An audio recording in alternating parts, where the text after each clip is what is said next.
Hello बच्चों, कैसे हैं आप सभी। तो चलिए शुरू करते हैं आज का अपना टॉपिक। हम लोग गॉस लॉ पढ़ रहे थे और गॉस लॉ से जुड़े हुए जितने भी डेरिवेशन थे वो कंप्लीट कर लिए थे। आज कुछ बेसिक जो न्यूमेरिकल हैं वो हम लोग करेंगे और उसके बाद कुछ इसके हायर लेवल के न्यूमेरिकल भी करने वाले हैं। ठीक, आज हम लोग बेसिक न्यूमेरिकल करने वाले हैं जो 12th बोर्ड के पर्पज से इम्पॉर्टेंट है और काफ़ी बार आए हुए भी हैं। तो आई होप आपको समझ में आएगा और न्यूमेरिकल आपसे तभी लग पाएंगे जब आपने थ्योरी पढ़ी होगी और कॉन्सेप्ट को क्लियर रखा होगा। ठीक, जैसे कि आप गॉस लॉ के बारे में जानते हो और गॉस लॉ के एप्लीकेशन के बारे में जानते हो। हमने 5 तरीके के एप्लीकेशन किए हुए हैं और जिन बच्चों ने नहीं देखे हैं वो हमारे यूट्यूब चैनल पर देख सकते हैं जाकर। ठीक, तो कोई भी फिजिक्स का न्यूमेरिकल आपसे तभी बन पाता है जब आप कॉन्सेप्ट को क्लियर कर लेते हैं। आप ऐसे ही रैंडम न्यूमेरिकल उठाएंगे तो आपसे नहीं लगेगा। ठीक, तो आपको न्यूमेरिकल करने से पहले हमारा यही सजेशन है कि पहले थ्योरीज पढ़ें, कॉन्सेप्ट क्लियर करें और फिर उसके बाद न्यूमेरिकल सॉल्व करें। चलिए शुरू करते हैं।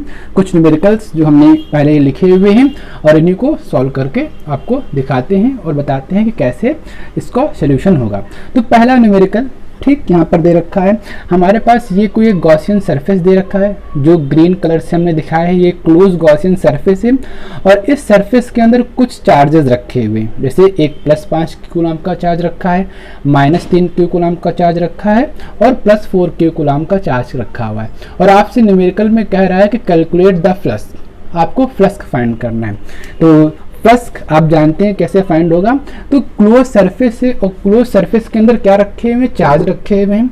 तो हम जानते हैं कि हम यहाँ पर गॉस लॉ लगा सकते हैं, क्योंकि गॉस लॉ यही कहता है कि अगर किसी क्लोज सरफेस के अंदर कोई चार्ज रखा है तो उससे निकलने वाला फ्लक्स हम आपको बता सकते हैं। तो गॉस लॉ ये कहता है कि जो किसी भी क्लोज सरफेस से निकलने वाला जो फ्लक्स होता है वो क्या होता है, Q enclosed upon epsilon not. Q enclosed का मतलब है कि सरफेस के अंदर जो चार्ज रखा है उसका sum, total charge inside the Gaussian surface, उसी को हम क्यू इनक्लोज कहते हैं। तो यहाँ पर हम देखेंगे टोटल चार्ज कितना रखा हुआ है। ठीक, तो आपका टोटल चार्ज निकालना है तो इनको साइन के साथ ऐड कर लो। तो हमको +5 दे रखा है, ठीक, -3 दे रखा है और +4 दे रखा है। तो हमने टोटल चार्ज निकाल लिया और अपॉन क्या कर देते हैं, एप्सिलॉन नॉट। तो सॉल्व करेंगे तो हमारा टोटल चार्ज कितना बचेगा, ऊपर हमारा टोटल चार्ज बचेगा ये आपके 5 और ये 4 ऐड हो जाएंगे तो 9 हो जाएगा। 9 से 3 जाएगा तो कुल मिला के 6 अपॉन एप्सिलॉन नॉट बचेगा। ठीक, आप इतना ही रख सकते हैं आंसर, या आप चाहें तो एप्सिलॉन नॉट की वैल्यू पुट कर दें। एप्सिलॉन नॉट की जो वैल्यू होती है वो होती है 8.85 × 10⁻⁻12। तो ये पुट करके आप कैलकुलेट करके सॉल्व कर सकते हैं। ठीक, लेकिन अगर ये 1 नंबर का क्वेश्चन है तो हम इसको इतना ही रखें, या अगर आप चाहें तो आप कैलकुलेशन कर सकते हैं। तो इतना हमारा आंसर आ जाएगा फ्लक्स का। ठीक, और ये पहला क्वेश्चन आपका रहा। दूसरा क्वेश्चन क्या कह रहा है, दूसरा क्वेश्चन जो हमारा दे रखा है वो हमें दे रखा है एक क्यूब दे रखा है और इस क्यूब के सेंटर पर हमको कोई एक जो है बीचों बीच में एक Q कूलम का चार्ज रखा हुआ है। इस क्यूब के सेंटर में, क्यूब क्या होता है आप जानते हैं, जिसकी सभी साइड बराबर होती हैं। और आपसे पूछ रहा है फाइंड फ्लक्स, आपको फ्लक्स निकालना है। कौन कौन सा, 2 कंडीशन में निकालना है, एक तो टोटल फ्लक्स निकालना है और एक ईच फेस से निकलने वाला फ्लक्स निकालना है। ठीक, तो अगर हम इसका टोटल फ्लक्स निकालेंगे तो टोटल फ्लक्स निकालने के लिए आप देख रहे हैं कि ये क्यूब के बिल्कुल बीचों बीच सेंटर में रखा है Q कूलम का चार्ज। और हम जानते हैं Q कूलम का चार्ज जो है प्लस चार्ज जो होता है वो आउटवर्ड डायरेक्शन में इलेक्ट्रिक फील्ड निकालता है, ऐसे ऐसे ऐसे बाहर की डायरेक्शन में सब कहीं। तो यहाँ से भी इलेक्ट्रिक फ्लक्स निकलेगा, इस वाले फेस से भी, इस वाले फेस से भी, इस वाले फेस से भी, इस वाले फेस से भी, सामने वाले फेस से भी, उसके जो पीछे वाला फेस है उससे भी निकलेगा। क्योंकि क्यूब के अंदर 6 फेस होते हैं। आप अपने रूम को एक क्यूब मान सकते हैं, एक्चुअल में होता नहीं, लेकिन अगर हम सोचे तो एक क्यूब के तरीके से आप 6 फेस उस रूम में देख सकते हैं। तो टोटल फ्लक्स निकालेंगे तो according to Gauss law total flux जो होगा φt हम कह सकते हैं। टोटल फ्लक्स वो क्या होगा, टोटल चार्ज कितना है Q, और इसको अगर हम एप्सिलॉन नॉट से डिवाइड कर देंगे तो ये टोटल फ्लक्स हो जाएगा इस क्यूब से निकलने वाला। तो ये पहला का आंसर हमारा हो गया, पहला आंसर कि टोटल फ्लक्स कितना होगा, इतना होगा। अब हमने कह रहा है ईच फेज से निकलने वाला फ्लक्स, क्योंकि ये जो फ्लक्स के टोटल फ्लक्स के, और ये कितनी जगह से निकल रहा है, 6 फ्लक्स। देखो एक फेज ये है, ठीक, एक ये है 2, एक ये है 3, एक ये है 4, ठीक, एक सामने वाली जो है, ये सामने वाला जो फ्रंट पेज होगा ये 5, और एक इसके जो पीछे होगा 6। तो 6 से इतना फ्लक्स निकल रहा है। तो यहाँ जब 6 फेज से इतना फ्लक्स निकल रहा है, तो ईच फेज से निकलने वाला जो फ्लक्स होगा वो हम क्या करेंगे, इस टोटल को क्या कर देंगे, 6 से डिवाइड कर देंगे भाई, तभी तो निकाल पाएंगे। तो डिवाइड कर देते तो Q upon epsilon not upon 6, इस पड़ोस पड़ोस की मल्टीप्लाई हो जाएगी, तो हमारा आंसर हो जाएगा Q अपॉन 6 एप्सिलॉन नॉट। ये हमारा आंसर हो जाएगा इस क्यूब के जो है एक फेज से निकलने वाला फ्लक्स। और टोटल फ्लक्स कितना निकलेगा 5T, वो इतना निकलेगा, ठीक। उसके बाद अगला क्वेश्चन जो हमको दे रखा है बहुत ही बेसिक और बहुत ही इजी न्यूमेरिकल है। इसके जो थोड़ा सा हायर लेवल के न्यूमेरिकल हैं वो भी करेंगे हम, ठीक, लेकिन पहले हम इजी कर रहे हैं। उसके बाद हमको एक हेमीस्फीयर दे रखा है। हेमीस्फीयर आप जानते हैं जिसको हम आधा गोला कहते हैं, और इस हेमीस्फीयर के सेंटर पर इस ओपन सरफेस पे हमको चार्ज दे रखा है, Q कूलाम का चार्ज रखा हुआ है, और आपसे पूछ रहा है कि आप इससे निकलने वाला फ्लक्स बताओ। तो अगर आप यहाँ पर देख रहे हैं कि तो ये चार्ज रखा है क्या क्लोज सरफेस के अंदर रखा है, नहीं, ये तो हमारा जो ये हेमीस्फीयर के ऊपर वाले सरफेस है उसके ऊपर रखा है। और अगर हमको फ्लक्स निकालना है अकॉर्डिंग टू गॉस लॉ, तो हमको क्या करना पड़ेगा भैया, इसको क्लोज करना पड़ेगा। तो अगर हम इसके ऊपर जैसे नीचे आधा गोला बना हुआ है, अगर इसको ऊपर आधा गोला ऐसे कंप्लीट कर दें तो ये पूरा एक स्फीयर बन जाएगा। ये पूरा स्फीयर बन गया, ये हमने अपनी तरफ से किया, जो ग्रीन पेन से किया ये हमने अपनी तरफ से किया। अब जो ये चार्ज है Q, ये आ गया इस स्फीयर के अंदर, और ये स्फीयर क्या है, गॉसियन सरफेस है। और अगर गॉसियन सरफेस के अंदर चार्ज रखा है तो हम फ्लक्स निकाल सकते हैं, क्योंकि गॉस लॉ ने क्या कहा था, गॉस चच्चा ने हमसे ये कहा था भाई, गॉस अंकल जो हमारे हैं उन्होंने क्या कहा था कि टोटल फ्लक्स जो φE होता है वो होता है total charge inside the Gaussian surface. तो इस गॉसियन सरफेस के अंदर टोटल चार्ज कितना है Q, और अपॉन एप्सिलॉन नॉट। तो इतना तो फ्लक्स हमारा निकल रहा है इस पूरे स्फीयर से, इस पूरे स्फीयर से निकल रहा है, होल स्फीयर से निकलने वाला ये फ्लक्स है। लेकिन हमारे पास तो होल स्फीयर था नहीं, हमारे पास तो हेमीस्फीयर से था। जब टोटल से इतना निकल रहा है तो आधे से कितना निकलेगा, इसका आधा। तो इसलिए ठीक, flux through φE through hemisphere, hemisphere से निकलने वाला जो फ्लक्स होगा वो हम क्या कर देंगे, इस टोटल का φE का क्या कर देंगे, आधा कर देंगे, क्योंकि हमारे पास आधा स्फीयर था, ठीक, इसलिए हम आधा कर देंगे। इसको φE डैश कह देते हैं वरना सेम हो जाएगा। तो φE की वैल्यू क्या है, Q upon epsilon not upon 2, ठीक, पड़ोस पड़ोस की गुणा हो जाएगी। तो हमारा जो फॉर्मूला बनेगा या हमारा जो फ्लक्स निकल के आएगा वो Q अपॉन 2 एप्सिलॉन नॉट होगा। उम्मीद करते हैं तो बहुत ही इजी न्यूमेरिकल है जो आपको समझ में आ रहे होंगे, ठीक। अगर कोई प्रॉब्लम हो, कोई डाउट हो तो आप हमसे पूछ सकते हैं, ठीक। उसके बाद अगला जो क्वेश्चन नंबर 4 हमने थ्योरी उसकी लिखी हुई है, ठीक, इंग्लिश में लिखा हुआ, हिंदी में भी कन्वर्ट करके हम बता देंगे आपसे कह रहा है consider an electric field E vector is equal to 3 × 10⁻³ I cap newton per coulomb. आपसे कह रहा है आप एक इलेक्ट्रिक फील्ड कंसिडर करो जिसकी वैल्यू इतनी है, ठीक। अब ये आई कैप दे रखा है, तो हम जानते हैं आई कैप का मतलब है कि ये इलेक्ट्रिक फील्ड किस डायरेक्शन में है, एक्स एक्सिस की डायरेक्शन में है, क्योंकि आई कैप किसको रिप्रेजेंट करता है, एक्स एक्सिस को रिप्रेजेंट करता है। तो इतनी इलेक्ट्रिक फील्ड हमारी है एक्स एक्सिस की डायरेक्शन में, ठीक, इतनी इलेक्ट्रिक फील्ड एक्स एक्सिस की डायरेक्शन में हमको कंसिडर करना है।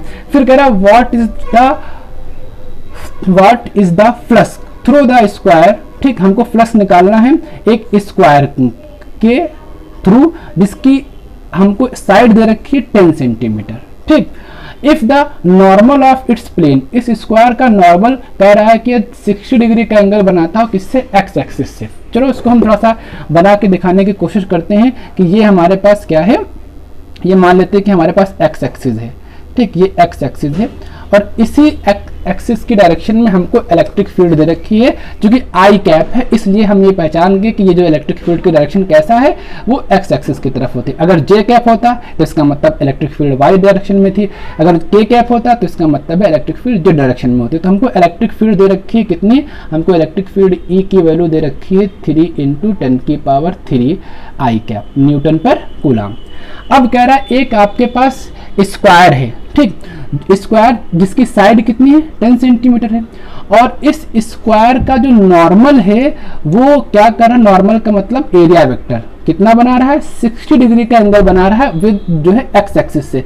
तो एक्स एक्सिस से 60 डिग्री का मतलब तकरीबन इतना ये एंगल आपका बन रहा होगा, इसका नॉर्मल, जिसको हम एरिया वेक्टर भी कहते हैं या नॉर्मल कहें या एरिया वेक्टर भी कहें, ठीक। तो ये आपका 60 डिग्री का एंगल थीटा बराबर दे रखा है जो कि एक्स एक्सिस से बना रहा है। तो इसका मतलब है कि आपका जो है सरफेस कैसे रखा होगा, ठीक, सरफेस इसका मतलब है आपका कुछ इस तरीके से इलेक्ट्रिक फील्ड में ऐसे रखा होगा, ठीक, क्योंकि नॉर्मल हमेशा परपेंडिकुलर टू सरफेस होता है, तो मतलब आपका जो ये 10 सेंटीमीटर का जो आपके पास ये दे रखा है स्क्वायर, वो कुछ इस तरीके से रखा होगा, ऐसे 10 सेंटीमीटर का जो स्क्वायर दे रखा है, ये रेक्टेंगल बन गया है, बट आप इसको स्क्वायर समझ सकते हो। तो 10 सेंटीमीटर का स्क्वायर कुछ हमारा इस तरीके से दे रखा होगा, ये लाइन अगर हम अज्यूम ना करें तो 10 सेंटीमीटर का इस तरीके से इलेक्ट्रिक फील्ड में रखा होगा, और इलेक्ट्रिक फील्ड हमारी कैसे जा रही होंगी, ऐसे जा रही होंगी, ये इलेक्ट्रिक फील्ड जा रही होंगी ऐसे, ये बहुत सारी इलेक्ट्रिक फील्ड जा रही होंगी, और इससे 60 डिग्री का एंगल बनाता है। और आपसे पूछ रहा है कि फ्लक्स बताओ, तो हमको एरिया दे रखा है, ठीक, एरिया वेक्टर दे रखा है, और एरिया हम निकाल सकते हैं इसका। तो इसका अगर हम एरिया निकालेंगे, ये स्क्वायर है तो स्क्वायर का एरिया क्या होता है साइड स्क्वायर, तो साइड दे रखी है इसकी 10, तो 10 का स्क्वायर करेंगे तो मतलब 100 आ जाएगा, आपका 100 सेंटीमीटर स्क्वायर आ जाएगा नहीं। और आपको ई दे रखा है और आपको थीटा दे रखा है, तो आप फ्लक्स का कौन सा फॉर्मूला डालेंगे, तो आप सीधी सी बात है फ्लक्स का फॉर्मूला डालेंगे, phi E is equal to आपके पास होता है ई ए कॉस थीटा, यही तो होता है। तो ई की वैल्यू दे रखी 3 इंटू 10 की पावर 3, ए की वैल्यू दे रखी है आपको 100, और कॉस थीटा की वैल्यू आपको दे रखी है 60 डिग्री, ठीक। अब इसको सॉल्व कर लेते हैं, तो ये आपका आ जाएगा 3 इंटू 10 की पावर 3 इंटू 100, और कॉस 60 की वैल्यू कितनी होती है, कॉस 60 की वैल्यू जो होती है वो होती है 1/2, तो 1/2 पुट कर देते हैं, सॉल्व कर लेते हैं। तो 2 1 जा 2, ये 1.5 आ जाएगा, तो इसको हम सॉल्व करेंगे तो हमारा आंसर यहाँ पर बचेगा 1.5, और पावर सॉल्व कर लेते हैं तो 3 ये हैं 2 ये हैं, जुड़ जाएगी 5 हो जाएंगे, 10 की पावर 5 हो जाएगा। ये हमारे पास फ्लक्स निकल के आएगा। उम्मीद करते हैं ये 2 3 4 जो न्यूमेरिकल हमने किए हैं ये आपको समझ में आया। हाँ, तो चलिए शुरू करते हैं अगला क्वेश्चन।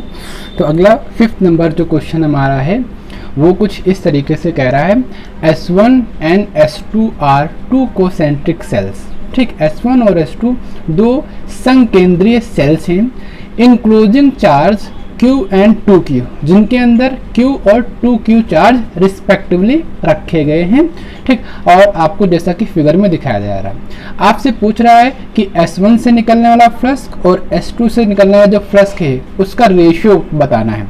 तो यहाँ पर डायग्राम में हमने देखो एक आपको सरफेस दिख रही होगी जिसको S1 नाम दिया गया है रेड पेन से, और इस S1 के अंदर कितना चार्ज है, Q कूलाम का चार्ज रखा हुआ है। और एक ये बाहर ग्रीन कलर की सरफेस दिख रही होगी गॉसियन सरफेस, जिसको नाम S2 दिया गया है, और इसके अंदर 2Q कूलाम का चार्ज रखा हुआ है। आपसे पूछ रहा है कि इससे निकलने वाला फ्लक्स और इस ग्रीन सरफेस से निकलने वाला जो फ्लक्स है उनका रेशियो बताना है। तो ये कैलकुलेट करते हैं, देखते हैं। तो सबसे पहले हम लोग निकालते हैं फ्लक्स थ्रू S1, ठीक, सबसे पहले फर्स्ट सरफेस से निकलने वाला फ्लक्स निकालते हैं। तो हम लोग निकाल लेते हैं फ्लक्स थ्रू S1, ठीक, 1 मिनट। फ्लक्स थ्रू S1, सबसे पहला फ्लक्स थ्रू S1 से निकलने वाला फ्लक्स फाइंड करते हैं। तो S1 एक क्लोज सरफेस है, और जहाँ पर भी आपको क्लोज सरफेस दिखे और फ्लक्स कहे तो आप गॉस लॉ लगा सकते हैं। तो यहाँ से निकलने वाला जो फ्लक्स होगा उसको हम फाई S1 कह देंगे, और उसकी वैल्यू हो जाएगी Q enclosed upon epsilon not. तो S1 से कितना चार्ज देखो इनक्लोज्ड है, तो S1 सरफेस के अंदर केवल Q कूलाम का चार्ज है, तो Q अपॉन एप्सिलॉन नॉट, इतना फ्लक्स हमको निकलेगा इस S1 सरफेस से। इसको हम इक्वेशन नंबर 1 कह देंगे, ठीक। क्योंकि इतना फ्लक्स की ये जो आपका Q कूलाम का चार्ज है वो केवल S1 सरफेस के अंदर ही दे रखा हुआ है, और 2Q जो कूलाम है वो इस S1 सरफेस के बाहर है। तो हम बाहर वाला चार्ज कंसिडर नहीं करेंगे, क्योंकि हम अभी केवल इस सरफेस से निकलने वाला फ्लक्स जो है हम जो है काउंट कर रहे हैं। तो ये हमारा S1 हो गया। इसी तरीके से फ्लक्स थ्रू S2 करते हैं। फ्लक्स थ्रो S2 से निकलने वाले जब फ्लक्स फाइंड करेंगे हम तो उसे हम फाई S2 कह देंगे। अब S2 जो सरफेस है वो जो ग्रीन कलर वाला आपको दिख रहा है ये S2 सरफेस है। अब इससे कितना फ्लक्स निकलेगा, तो इससे निकलने वाला फ्लक्स वही होगा Q enclosed upon epsilon not. तो आपको ये चेक करना है कि इस ग्रीन सरफेस के अंदर टोटल चार्ज कितना है। तो टोटल चार्ज अगर देखें तो 2Q कूलम और Q कूलम, ये दोनों जो है चार्ज इस ग्रीन सरफेस के अंदर आ रहे हैं। ठीक, तो टोटल चार्ज यहाँ पर क्या हो जाएगा 2Q और 1Q ये भी मिल जाएगा, तो 3Q अपॉन एप्सिलॉन नॉट हो जाएगा। तो ये हो जाएगा फाई S2 यानी सेकेंड सरफेस से निकलने वाला प्लस, इसको हम इक्वेशन नंबर 2 कह देंगे। अब हमसे रेशियो पूछ रहा है तो हम रेशियो निकाल सकते हैं, तो इसलिए रेशियो जब हम निकालेंगे तो रेशियो हमारा हो जाएगा ठीक phi S1 upon phi S2। तो रेशियो निकाल लेते हैं, तो S1 की वैल्यू हमारी है Q अपॉन एप्सिलॉन नॉट और ये divided by 3Q upon epsilon not. तो एप्सिलॉन नॉट से एप्सिलॉन नॉट कैंसिल, Q से Q कैंसिल, तो जो हमारा रेशियो आया phi S1 ratio phi S2 वो आया 1:3। ठीक, उम्मीद करते हैं ये भी न्यूमेरिकल आपको क्लियर हुआ होगा। बहुत ही बेसिक और बहुत ही इजी न्यूमेरिकल हम आपको बता रहे हैं। ठीक, ये आपके सीबीएसई बोर्ड और यूपी बोर्ड दोनों के लिए बेनिफिशियल होंगे। अगला क्वेश्चन इसको भी देख लेते हैं और फिर आज का लेक्चर हम लोग यहाँ पर कंप्लीट करते हैं। तो अगला क्वेश्चन हमने इसकी थ्योरी नहीं लिखी है, लेकिन हमने डायग्राम और जो इसका डेटा दे रखा था वो हमने लिख लिया है। हमको यहाँ पर 3 एक्सिस दे रखी है, एक्स एक्सिस, वाई एक्सिस और जेड एक्सिस, और इसमें एक्स एक्सिस से के ऊपर हमको एक क्यूब दे रखा है और इस क्यूब की जो साइड है वो ए है, और ये क्यूब जो है इस कोऑर्डिनेट का जो सेंटर पॉइंट है उससे ए डिस्टेंस पर रखा हुआ है। और आपसे पूछ रहा है इसमें 2 चीजें, कह रहा फाइंड द फ्लक्स, आपको फ्लक्स बताना है और आपको बताना है टोटल चार्ज कितना होगा इस क्यूब के अंदर। और साथ ही साथ आपको क्या दे रखा, आपको EX यानी इलेक्ट्रिक फील्ड इन x डायरेक्शन आपको दे रखी अल्फा x की पावर 1/2, EY यानी y एक्सिस और z एक्सिस में आपको इलेक्ट्रिक फील्ड दे रखी है, दोनों देखो 0 दे रखी है, अल्फा की वैल्यू भी दे रखी है और आपको a की वैल्यू 1 दे रखी है। तो कुल मिला के हम यहाँ पर कह सकते हैं कि जो हमारा इलेक्ट्रिक फील्ड है वो केवल और केवल x एक्सिस की डायरेक्शन में है, यानी इलेक्ट्रिक फील्ड हमारी कुछ इस तरीके से ऐसे जा रही है। ये इलेक्ट्रिक फील्ड पास हो रही हैं इस क्यूब से इस x एक्सिस की डायरेक्शन में, और y एक्सिस की डायरेक्शन में इलेक्ट्रिक फील्ड कितनी है 0 दे रखी है, और z एक्सिस की डायरेक्शन में भी इलेक्ट्रिक फील्ड हमको 0 दे रखी है, और x एक्सिस की डायरेक्शन में इलेक्ट्रिक फील्ड हमको दे रखी है अल्फा इंटू x की पावर हाफ। अब आपसे पूछ रहा है फ्लक्स बताओ। तो फ्लक्स की डिफिनेशन ही अगर हम बात करें तो फ्लक्स की डिफिनेशन ही हमने बताई थी कि electric field lines passing through perpendicular to any surface is called flux, यानी किसी भी सरफेस के लंबवत जो गुजरने वाली फील्ड लाइंस होती हैं उन्हीं को तो हम फ्लक्स कहते हैं। तो यहाँ पर आप देख रहे हैं कि ये फील्ड लाइंस ऐसे जा रही हैं। अब ये इस क्यूब में 6 फेसेस हैं, अब किन किन के परपेंडिकुलर हैं, तो आपको दिख रहा होगा कि एक ये सरफेस होगी, ये साइड वाली, ठीक, ऐसे की सरफेस होगी, ऐसे खड़ी होगी, तो इससे इस तरीके से ये इलेक्ट्रिक फील्ड लाइंस ऐसे आएंगे तो पास होंगे, तो इस सरफेस के परपेंडिकुलर होंगे। ठीक, और एक ये सामने वाली सरफेस है, ठीक, ये आमने सामने के 2 सरफेस है, इनके ये परपेंडिकुलर लाइन जा रही है। बाकी जो इसके ऊपर जो सरफेस है वो उसके परपेंडिकुलर में, ये सरफेस ऊपर वाली होगी, तो इलेक्ट्रिक फील्ड लाइंस को टच करते हुए ऐसे जाएंगे मान लो। तो जब टच करते हुए ऐसे जाएंगे तो भैया फ्लक्स, तो टच करने वाली लाइन को तो हम काउंट नहीं करते हैं।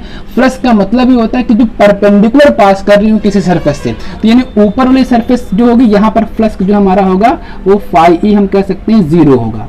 जो नीचे वाली सरफेस होगी यहाँ पर भी आपका नहीं जाएगा, जो नीचे वाली सरफेस जो सबसे ग्राउंड सरफेस होगी यहाँ पर भी फाई ई क्या होगा 0 होगा। ठीक, सरफेस कहाँ आपको मिलेगा, फ्लक्स कहाँ मिलेगा, जो ग्रीन शेडेड हमने कर दिया पार्ट यहाँ से और यहाँ से मिलेगा, और जो सामने वाली होगी उस पर भी आपका फ्लक्स 0 होगा, और जो पीछे वाली सरफेस होगी उस पर भी फ्लक्स आपका 0 होगा। तो केवल 2 सरफेस से हमको फ्लक्स निकलेगा, एक तो ये जो शेडेड एरिया है, एक ये शेडेड एरिया। तो टोटल फ्लक्स निकालेंगे तो इस पहली वाली, इसका नाम हम दे देते हैं कुछ, इसका नाम फर्स्ट सरफेस दे देते हैं, इसका नाम सेकंड सरफेस दे रखे हैं, और इन दोनों से टोटल फ्लक्स निकालते हैं और फिर दोनों को ऐड कर देते हैं। तो सबसे पहले फर्स्ट सरफेस से निकालते हैं हम यहाँ पर फ्लक्स। ठीक, तो यहाँ इसका सोल्यूशन यहाँ पर कर रहे हैं, तो हम फ्लक्स थ्रू ठीक फर्स्ट सरफेस सरफेस, जो क्यूब की ये वाली फर्स्ट सरफेस हमने माना फर्स्ट फेस, हमने इसका नाम दे दिया फर्स्ट फेस से निकलने वाला फ्लक्स, तो उसको हम फाई कह देंगे, फाई चलो फर्स्ट कह देते हैं, फाई 1 कह देते हैं। तो यहाँ पर हमको दे रखा है, क्या दे रखा है, एरिया हम फाउंड कर सकते हैं, चूंकि हमको क्यूब की साइड दे रखी है, तो इलेक्ट्रिक फील्ड दे रखा है, तो हम फ्लक्स का फॉर्मूला हम डालेंगे ई ए कॉस थीटा वाला, ये वाला फॉर्मूला डालेंगे भाई। तो ई की वैल्यू हमको कितनी दे रखी है, ई की वैल्यू हमको दे रखी है अल्फा एक्स की पावर 1/2। इसका अगर हम एरिया निकालेंगे तो इस क्यूब की साइड ए दे रखी है, तो साइड अगर क्यूब है तो मतलब इसकी लंबाई चौड़ाई ऊंचाई सब बराबर होंगी, तो इसका एरिया क्या हो जाएगा, ए स्क्वायर नहीं हो जाएगा, क्योंकि इसकी लंबाई भी ए होगी और उसकी चौड़ाई भी ए होगी, तो इस वाले सरफेस का एरिया ए स्क्वायर हो जाएगा, तो हम ए स्क्वायर रख देंगे। और कॉस थीटा, थीटा क्या होता है, angle between electric field and area vector. तो यहाँ पर इलेक्ट्रिक फील्ड तो आपकी इस डायरेक्शन में है, और इस सरफेस का अगर हम एरिया वेक्टर लिखें तो आप जानते हैं एरिया वेक्टर हमेशा परपेंडिकुलर टू सरफेस और आउटवर्ड होता है। तो ये सरफेस ऐसे रखी है, ऐसे, तो इसके परपेंडिकुलर हमारा यही तो होगा, और बाहर की तरफ यानी एरिया वेक्टर इधर होगा, तो इसका एरिया वेक्टर हमारा होगा, ये हम इसको दिखा दे रहे हैं इस डायरेक्शन में, ये ऐसा एरिया वेक्टर होगा जो हमने लिखा है, इसको हम चलो एन कैप कह देते हैं, ये एरिया वेक्टर। तो यहाँ पर आपको दिख रहा होगा कि एरिया वेक्टर इस साइड में है, इलेक्ट्रिक फील्ड ऐसे है, तो इन दोनों के बीच एंगल कितना होगा, 180 नहीं होगा, इलेक्ट्रिक फील्ड आपकी ऐसे जा रही है, एरिया वेक्टर पीछे की तरफ है, तो इस सरफेस पे थीटा की जगह पे यहाँ पर क्या होगा, 180 डिग्री होगा। अब हम सॉल्व कर लेते हैं, हमको अल्फा की वैल्यू दे रखी है क्वेश्चन में 5, ठीक, और हमको एक्स का मतलब है एक्स एक्सिस पे चली गई दूरी, तो एक्स एक्सिस पे चली गई दूरी इस सरफेस के लिए देखो कितनी होगी, इस सरफेस ये पहला वाला जो फेस आपका है वो इस सेंटर पॉइंट से कितनी डिस्टेंस पर है, ए डिस्टेंस पर है। तो यहाँ पर हम ए की जगह एक्स की जगह पे क्या लिख सकते हैं, ए लिख सकते हैं, तो ए की पावर 1/2, और ये ए स्क्वायर तो था ही था, और कॉस 180 की वैल्यू -1 होती है।